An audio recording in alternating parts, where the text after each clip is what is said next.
नमस्कार दोस्तों and welcome to my channel. I hope सब बहुत ही अच्छे होंगे। तो आज हम स्टार्ट करेंगे पॉलिनोमियल्स, जो हमारा चैप्टर नंबर 2 है सीबीएसई क्लास 10th का, और हमारा प्रज्ञा बैच के अंदर ही क्लास नंबर 1 रहेगी हमारे सेकंड चैप्टर की। और टोटली हमारी वीडियो बेस्ड है न्यू एनसीईआरटी पैटर्न के ऊपर। स्टार्ट करते हैं अपनी वीडियो को। तो यहाँ पे हमारे पास सबसे पहले टर्म आती है पॉलिनोमियल, जो हमारे चैप्टर का नाम है।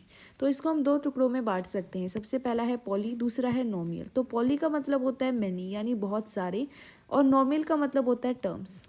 तो पॉलिनोमियल क्या है? एक कलेक्शन है बहुत सारे टर्म्स का, एक एक्सप्रेशन की तरह काम करता है ये, जिसके अंदर बहुत सारे टर्म होती हैं। अब टर्म्स से हम क्या समझ पा रहे हैं? टर्म्स का मतलब है इसमें बहुत सारे नंबर्स हो सकते हैं, इसमें बहुत सारे वेरिएबल्स हो सकते हैं, जिन्हें आपस में डिफरेंट टाइप ऑफ ऑपरेशन, चाहे वो प्लस हो चाहे वो माइनस हो, उन्हें आपस में जोड़ा जाता है।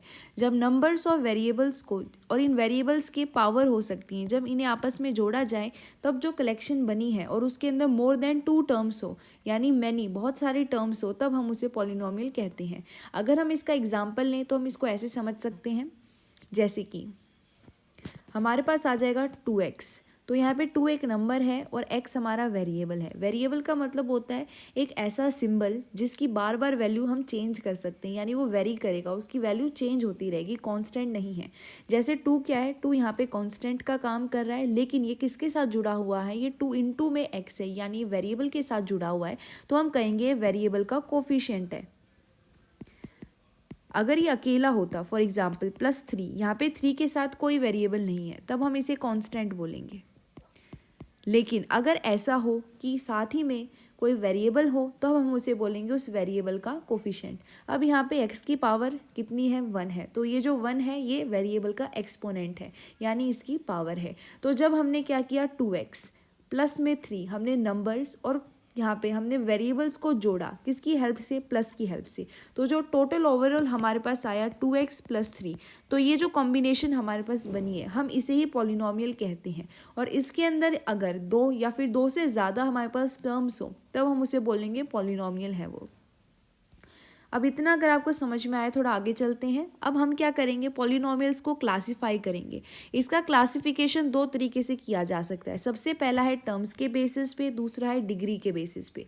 डिग्री को हम थोड़ी देर में समझेंगे। टर्म्स आप समझ ही गए हैं, टर्म्स होती क्या है? टर्म्स कलेक्शन है वेरिएबल विद नंबर्स, और we can say that terms के अंदर हम वेरिएबल्स और नंबर्स को, यानी कांस्टेंट्स को क्या करते हैं? किसी ऑपरेशन जो प्लस या माइनस हो सकता है उसके साथ जोड़ते हैं, तब हम बोलते हैं कि वो टर्म्स हैं, और टर्म्स के मिलकर क्या बने? पॉलिनोमियल बने। तो पॉलिनोमियल को हम क्लासिफाई कर सकते हैं according to number of terms, कि कितने टर्म्स हैं। फॉर एग्जाम्पल मोनोमियल, तो मोनो का मतलब होता है 1। जब भी हमारे पॉलिनोमियल के अंदर एक टर्म होता है, तब हम बोलेंगे वो मोनोमियल है। जैसे 2x, तो 2x क्या है? कंप्लीट एक टर्म है। इसके बाद हमने ना चीज़ प्लस की है ना माइनस की है, यानी यहाँ पे कोई ऑपरेशन हमें देखने को नहीं मिला, एक सिंगल टर्म है। जैसे 3z, जैसे 40, तो ये क्या है? मोनोमियल है। अब बाइनोमियल, तो बाई का मतलब क्या होता है? 2, तो इसके अंदर कितने टर्म्स होंगे? 2, यानी 2। जैसे 2x अकेला क्या है? एक टर्म है, प्लस हमने एक और टर्म यहाँ पे जोड़ दिया 3, जो एक कांस्टेंट है। तो यहाँ पे टोटल कितने टर्म हो गए इस पॉलिनोमियल में? 1 और 2, तो ये क्या बन गया? बाइनोमियल। जैसे 2x + y, इसके अंदर भी क्या है? 2 टर्म है, तो ये भी क्या है? बाइनोमियल। फिर हमारे पास आता है ट्राइनोमियल, जिसको हम बोलेंगे एक ऐसा पॉलिनोमियल जिसमें हमें 3 टर्म्स देखने को मिलती हैं। जैसे 2x² क्या है? एक पूरी टर्म है, तो 1। 3x खुद एक टर्म है, 2। Then we have another term 6, जो एक कांस्टेंट है, तो यहाँ 3 टर्म है, तो ये ट्राइनोमियल बन गया। और तीनों ही टर्म्स के बीच में ऑपरेशन है, तो ये मिलकर क्या बनेगा? एक ट्राइनोमियल, जिसमें हमें 3 टर्म्स देखने को मिलेंगी। तो हमने क्या किया? पॉलिनोमियल को क्लासीफाई किया है on the basis of terms. जिसमें एक टर्म होगी हम उसे क्या बोलेंगे? मोनोमियल। जिसमें 2 टर्म होगी हम उसे क्या बोलेंगे? बाइनोमियल। जिसमें 3 टर्म्स होंगी हम उन्हें बोलेंगे ट्राइनोमियल। अब हम करेंगे क्या? हम सीखेंगे कि एक टर्म डिग्री क्या होती है।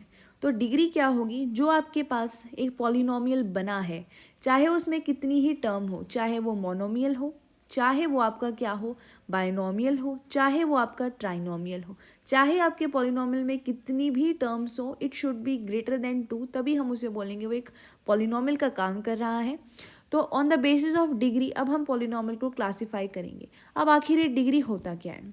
तो हमारा जो पॉलिनॉमियल होगा उसमें वेरिएबल्स देखने को मिलेंगे। तो वेरिएबल के अंदर जो हाईएस्ट पावर होगी उसे ही हम क्या बोलेंगे? Degree of the polynomial. For example एक मैंने यहाँ पे जनरल टर्म लिखी है जिसके अंदर मैंने लिखा है ax² + bx + c = 0। अगर हम क्लासीफाई करें तो c हमारे पास एक ऐसा नंबर यहाँ पे हो सकता है जिसके साथ कोई वेरिएबल जुड़ा हुआ नहीं है, तो ये कांस्टेंट का काम कर रहा है। अभी मैंने आपको ये चीज़ें सिखाई थी।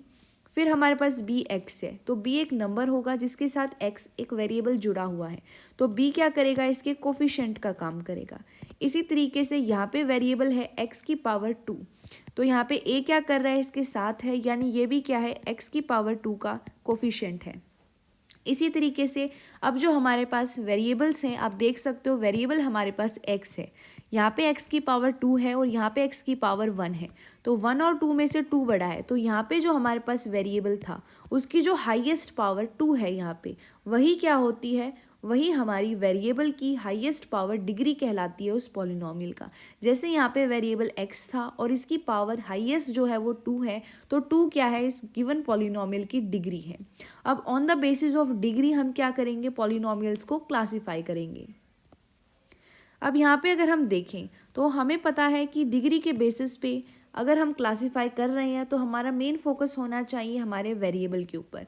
तो सबसे पहले है हमारा लीनियर पॉलिनॉमियल, जिसमें क्या होगा? लीनियर का मतलब ही 1 होता है, जिसमें हमारा जो वेरिएबल होगा, जैसे फॉर एग्जांपल यहाँ पे ax + b = 0, इसकी एक जनरल फॉर्म है, तो यहाँ पे x⁻1 है, तो वेरिएबल भी एक है और उसकी पावर भी एक है। जब भी वेरिएबल की हाईएस्ट पावर 1 हो तब हम उस तरीके के पॉलिनॉमियल को एक लीनियर पॉलिनॉमियल का नाम देते हैं। फिर हमारे पास है क्वाड्रेटिक पॉलिनॉमियल। क्वाड्रेटिक पॉलिनॉमियल पे हमें थोड़ा ज़्यादा फोकस करना है, क्योंकि हमारे जो मेन क्वेश्चंस होंगे, मेन जो पॉलिनॉमियल हम डील करेंगे वो हमारा क्वाड्रेटिक पॉलिनॉमियल होगा, जिसमें हम देखेंगे कि जो हमारा वेरिएबल है उसकी हाईएस्ट जो डिग्री रहेगी, हाईएस्ट जो उसकी पावर है वो 2 है, इसीलिए हम इसे क्वाड्रेटिक पॉलिनॉमियल का नाम देंगे। आप देख सकते हो यहाँ पे भी वेरिएबल x है और यहाँ पर भी है, हाईएस्ट पावर इसकी 2 है, तो हम इसे बोलेंगे क्वाड्रेटिक पॉलिनॉमियल। इसी तरीके से हमारे पास होता है क्यूबिक पॉलिनॉमियल, जिसमें हाईएस्ट पावर जो वेरिएबल की होती है वो 3 होती है। जैसे हम देख सकते हैं यहाँ पे हमारे पास x क्या काम कर रहा है? वेरिएबल का। यहाँ पे x⁻1 है, यहाँ पे 2 है, यहाँ 3 है। हाईएस्ट जो हमारे पास पावर है वो 3 है, तो यहाँ पे डिग्री हो जाएगी 3, और इस तरीके के पॉलिनॉमियल को हम क्यूबिक पॉलिनॉमियल का नाम देंगे। तो हमने टर्म्स के बेसिस पे भी मेनली 3 प्रकार के पॉलिनॉमियल देखे, और डिग्री के बेसिस पे भी हमें 3 प्रकार के पॉलिनॉमियल देखने को मिले हैं। इसके फर्दर भी पॉलिनॉमियल की क्लासिफिकेशन की जा सकती है, उनके नाम किसके अनुसार रखे जाएंगे? उनकी डिग्री के।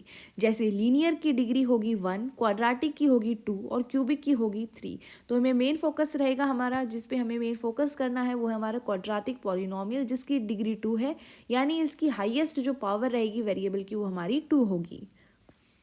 अब यहाँ पे देखते हैं number of zeros of A polynomial. आखिर जीरोज ऑफ ए पॉलिनॉमियल होता क्या है? अगर हम on the basis of degree की बात करें उसके हिसाब से भी हम समझेंगे, लेकिन सबसे पहले पॉलिनॉमियल को ये जान लो कि हम पॉलिनॉमियल को p से पॉलिनॉमियल और ब्रैकेट में x का मतलब है कि उसके अंदर जो वेरिएबल है वो x है, तो हम p ऑफ x करके हमारे पॉलिनॉमियल को डिनोट करते हैं। तो ज़ीरो किसको हम कहेंगे? पॉलिनॉमियल का ज़ीरो किसे कहेंगे? तो आपके वेरिएबल की वो वैल्यू जिसके लिए आपके पूरे पॉलिनॉमियल की वैल्यू 0 हो जाए, यानी जब हम पॉलिनॉमियल के अंदर वेरिएबल की कोई एक ऐसी वैल्यू पुट करें कि हमारे ओवरऑल जो पॉलिनॉमियल की वैल्यू आए वो 0 आए, तब उस वेरिएबल की वैल्यू को हम क्या कहेंगे? ज़ीरो ऑफ पॉलिनॉमियल या फिर रूट ऑफ ए पॉलिनॉमियल का नाम देंगे। जैसे फॉर एग्जाम्पल अगर हम माने हमारे पास एक पॉलिनॉमियल है, जो मैं एक लीनियर पॉलिनॉमियल लूँगी जिसके अंदर हमारे पास 2x + 3 दे रखा है, तो ये हमारा क्या है? px है, यानी ये हमारा गिवन पॉलिनॉमियल है। अगर हमें फाइंड करना है कि इसकी कितनी ज़ीरो हैं और कौन इसकी ज़ीरो का काम कर रहा है, तो आपको करना क्या है? गिवन पॉलिनॉमियल को 0 के इक्वल लिखना है। ये हो जाएगा 2x = -3, x = -3/2। अब इसका मतलब ये हुआ कि x की वैल्यू जब मैं यहाँ पे पुट करूँगी इस पॉलिनॉमियल में तो ओवरऑल वैल्यू 0 आएगी, तो यही x की वैल्यू क्या कहलाएगी? इस पॉलिनॉमियल का 0 या फिर रूट। तो अब on the basis of degree हम देखेंगे कि गिवन पॉलिनॉमियल के कितने मैक्सिमम यहाँ पे हम ज़ीरोस निकाल सकते हैं या कितने उसके मैक्सिमम रूट्स होंगे। अगर आपसे कहा जाए 0 निकालो या रूट निकालो तो दोनों ही सेम चीज़ें हैं। ठीक है, तो सबसे पहले लीनियर पॉलिनोमियल हमने देखा था जिसकी डिग्री कितनी होती है, 1 होती है, यानी वेरिएबल की हाईएस्ट पावर 1 है, तो एटमोस्ट 1 ही क्या होंगे, इसके 0 होंगे, यानी ज़्यादा से ज़्यादा एक ही आप इसका 0 निकाल सकते हो। क्वाड्रेटिक के अंदर हमने देखा डिग्री 2 होती है, तो एटमोस्ट हम 2 ज़ीरोज़ फाइंड आउट कर सकते हैं। इसी तरीके से क्यूबिक की जो डिग्री है वो 3 है, तो एटमोस्ट हम इसमें 3 ज़ीरोज़ निकाल सकते हैं। इसके बाद हमें जो मैंने आपको बताया है कि हमें मेन फोकस जो है करना है हमारे क्वाड्रेटिक पॉलिनोमियल पे जिसकी डिग्री 2 होगी, तो हम सीखेंगे कि अगर हमें कोई क्वाड्रेटिक पॉलिनोमियल दे रखा है तो कैसे हम उसकी ज़ीरोज़ को फाइंड आउट कर सकते हैं। तो आपको क्या करना है, मिडल टर्म स्प्लिटिंग करनी है। ये तरीका आप पहले भी अपनी क्लासेस में सीख चुके हैं, हम एक क्वेश्चन की हेल्प से इसको करने की कोशिश करेंगे। जैसे मान लीजिए ये आपको इस तरीके से क्वेश्चन में एक पॉलिनोमियल गिवन है जिसकी आपको 0 फाइंड आउट करनी है। तो आपको करना क्या है, आपको सबसे पहले गिवन पॉलिनोमियल को px के बराबर लिखना है। मैंने यहाँ पे x इसीलिए लिखा है क्योंकि गिवन जो पॉलिनोमियल है उसमें वेरिएबल का काम x कर रहा है। अगर यहाँ पे t लिखा होता है वेरिएबल की जगह तो आप यहाँ पे p ऑफ t लिखते, तो यहाँ पे लिखेंगे x² माइनस 2x माइनस 8। अब आपको करना क्या है, आपको ये देखना है कि आपकी कांस्टेंट टर्म कौन सी है और आपकी x² जो हाईएस्ट हमारे पास पावर है x की वो x² यानी 2 है। तो आपको देखना है x की पावर 2 का कोफिशिएंट क्या है, तो यहाँ पे कोई नहीं है यानी 1 है। तो आपको क्या करना है, कोफिशिएंट ऑफ x², यहाँ मैं लिख देती हूँ कोफिशिएंट ऑफ x² और जो कांस्टेंट टर्म है आपको उनको मल्टीप्लाई करना है। तो कोफिशिएंट ऑफ x² 1 है और कांस्टेंट टर्म 8 है। यहाँ पे हमें इसका साइन नहीं देखना कि वो प्लस है या माइनस है, तो वैल्यू कितनी आई, 8 आई। अब इस 8 के फैक्टर्स लिखने हैं हमें, तो मेनली हम लिखेंगे 2 इंटू में 4 हमें 8 मिल रहा है। अब हमें क्या करना है, जो गिवन इसके फैक्टर्स हमें मिले हैं अब आपको इनके ऊपर प्लस या माइनस ऑपरेशन लगाना है और बीच में जो वैल्यू आपके पास मिडल टर्म है वो लेके आनी है। अब हमारे पास 2 है और 4 है, अगर मैं 2 माइनस 4 करूँ तो मेरे पास क्या आएगा, मेरे पास -2 आएगा और यहाँ पे मुझे -2 ही चाहिए। तो अब मैं क्या करूँगी, बीच वाली टर्म को मिडल टर्म को स्प्लिट कर दूंगी यानी उसके टुकड़े कर दूंगी। देखो सबसे पहली वाली टर्म x² ही रहेगी और लास्ट वाली टर्म -8 ही रहेगी। अब बीच वाली टर्म हमें -2 चाहिए, तो मैं क्या कर रही हूँ, 2 में से 4 को माइनस कर रही हूँ, तो उसके लिए मैं यहाँ लिखूंगी -2 चाहिए मुझे, तो मैं क्या करूँगी +2x में से माइनस कर दूंगी 4x। तो ये जो हमारे पास टर्म है हमने क्या किया, इसे टुकड़ों में बांट दिया है। +2x माइनस 4x वापस से हमें क्या मिलेगा, हमारा -2x ही मिल जाएगा। तो इसे कहते हैं मिडल टर्म स्प्लिटिंग। अब क्या करना है, अब हमें इनके पेयर बनाने हैं। जैसे ये 2 पेयर हो गए, ये 2 पेयर हो गए, टोटल 4 टर्म्स आ गई, तो 2 के पेयर बन जाएंगे स्टार्टिंग के और एंडिंग के। अब आपको इनमें कॉमन निकालना है, यहाँ पे x² है, यहाँ पे 2x है, हम देख रहे हैं x क्या कॉमन है, तो यहाँ पे x की पावर 2 था, एक x बाहर चला गया तो अंदर है गया 1x, यहाँ पे +2x था, x तो बाहर चला गया कॉमन हो गया तो बचा क्या +2 माइनस में। अब यहाँ पे हम -4 कॉमन ले लेते हैं तो यहाँ x प्लस में 2 बच जाएगा। अब दोनों में x + 2 कॉमन आ रहा है और फिर यहाँ पे क्या बच जाएगा, x - 4 = 0। अब हमें फाइंड आउट करने थे यहाँ पे कि यहाँ पे ज़ीरोज़ क्या आएंगी, तो कैसे करना है वो देखो। अब जब आपने मिडिल टर्म स्प्लिटिंग कर ली है तब आपको करना क्या है, आपको जो गिवन px था, आपका ये जो px था इसे =0 करो। मैंने आपको अभी जस्ट बताया था कि px अगर आपको कोई पॉलिनोमियल दिया है और आपको इसकी 0 फाइंड आउट करनी है तो आप इसको =0 लिखोगे। तो ये px था, मिडल टर्म स्प्लिटिंग करने के बाद ये वैल्यू आई तो हमने इसको =0 करके लिख दिया। अब क्या करना है, अब 2 हमारे पास इस तरीके से टर्म्स आएंगी, तो एक बार तो फर्स्ट टर्म को =0 करके लिखो। अब ये पावर जो है हाईएस्ट पावर वो 2 है, तो इसकी डिग्री 2 है, तो एटमोस्ट हमें 2 ज़ीरोज़ मिलेंगी। तो यहाँ पे हमें 2 ज़ीरो फाइंड करनी है, तो पहली वाली टर्म को लिखो =0, तो यहाँ से x की वैल्यू आई -2। इसी तरीके से अब दूसरी वाली टर्म को लिखो x - 4 =0, यहाँ से x की वैल्यू आई +4। तो आप देख सकते हो कि इस तरीके से हमारे पास क्या आ गई, एटमोस्ट हमारे पास 2 ज़ीरोज़ हमें देखने को मिलती हैं क्वाड्रेटिक पॉलिनोमियल की, और हमने 2 ज़ीरोज़ यहाँ पे इजीली फाइंड आउट कर दी है। तो ये जो मेथड हमने लगाया है जिसमें हमने मिडल टर्म को स्प्लिट यानी 2 टुकड़ों में बांट दिया है, उसे ही हम मिडल टर्म स्प्लिटिंग कहते हैं। जब हम एक्सरसाइज 2.2 कंप्लीट सॉल्व करेंगे तब आप इस चीज़ को और भी ज़्यादा बेहतरीन तरीके से समझ पाओगे। अगर अब हम देखें geometrical meaning of zeros of a polynomial क्या होता है, तो इसके अंदर आपको क्या करना होता है, ये बहुत ही इजी तरीका होता है कि जो भी आपको पी एक्स गिवन है, जो भी पॉलिनोमियल दे रखा है, आप उसकी ग्राफ को देखते ही कैसे बता सकते हो कि उसमें मैक्सिमम कितने जीरोज हो सकते हैं। तो आपको करना क्या है, आपको ये देखना है कि जो भी आपको पॉलिनोमियल दिया है वो y is equal to p x दिया है या फिर आपको x is equal to p of y दिया है। अगर आपको y is equal to p x दिया है तो आपको ये देखना है कि x एक्सिस को गिवन ग्राफ कितनी बार टच या फिर इंटरसेक्ट करता है, और अगर आपको x is equal to p of y दिया है तो आप y एक्सिस पे देखोगे कितनी बार ग्राफ टच या इंटरसेक्ट करता है। तो मैं आपको कहती हूँ कि p ऑफ x चेक कीजिए, आपको दिया है y is equal to p of x, तो आपको ये देखना है कि ये जो गिवन ग्राफ है वो x एक्सिस को, ये जो हमारी x एक्सिस है, इसे कितनी बार टच कर रहा है या इंटरसेक्ट कर रहा है, तो उतने ही हमारे गिवन जो पॉलिनोमियल है उसके जीरोज होंगे। फॉर एग्जांपल जैसे यहाँ पे टच हो रहा है 1 2 3 एंड 4, ये x एक्सिस को 4 टाइम्स टच कर रहा है, तो हम कहेंगे कि ये जो गिवन पी एक्स है उसके मैक्सिमम एटमोस्ट जो है वो 4 जीरोज हमें देखने को मिलेंगे। तो इतना इजी है ये, और पूरी एक्सरसाइज 2.1 हमारी इसी के ऊपर बेस्ड है। अब हम देखेंगे roots of a quadratic polynomial. अब क्वाड्रेटिक पॉलिनोमियल की हमने डिग्री देखी 2 होती है, तो एटमोस्ट इसके कितने जीरोज होंगे, 2 ही होंगे। तो a x square plus b x plus में c is equal to zero, is equal to zero इसलिए लिखा है क्योंकि यहाँ रूट्स की बात हो रही है। तो रूट्स या जीरोज निकालने के लिए गिवन पी एक्स को हमें इक्वल टू जीरो करके रखना होता है। हमने बात की कि यहाँ पे 2 जीरोज हमें देखने को मिलेंगे एटमोस्ट, तो हमने क्या किया, 2 जीरोज कंसिडर किए, सबसे पहला अल्फा दूसरा बीटा। तो अल्फा और बीटा हमने मान लिए कि इसके 2 रूट्स आएंगे, और इन्हें कैसे निकालेंगे अभी आपको सिखाया, मिडल टर्म स्प्लिटिंग से हम इन्हें फाइंड आउट कर सकते हैं।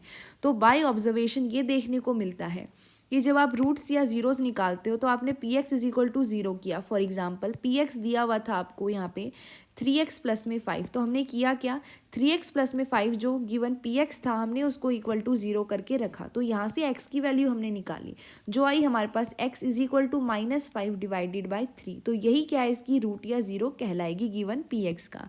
तो बाई ऑब्जर्वेशन ये देखा जाता है, जब बार बार किसी चीज़ को किया जाए एक्सपेरिमेंटली तब हम बोलेंगे एम्पेरिकल फॉर्मूला। तो ये चीज़ यहाँ पे देखी गई है कि ये जो आपके पास गिवन पॉलिनोमियल होगा जो एक क्वाड्रेटिक पॉलिनोमियल है, हमने देखा इसके 2 रूट्स आएंगे अल्फा एंड बीटा। तो ये देखा गया है कि जब आप सम ऑफ रूट्स यानी जब आप अल्फा प्लस बीटा करोगे, 2 रूट्स हैं अल्फा और बीटा, दोनों रूट्स का जब आप सम करोगे यानी अल्फा प्लस बीटा करोगे तो ये हमारा आता है -b/a, जहाँ पे b क्या है, हमारा कोफिशिएंट ऑफ x है, और a क्या है, कोफिशिएंट ऑफ x स्क्वायर।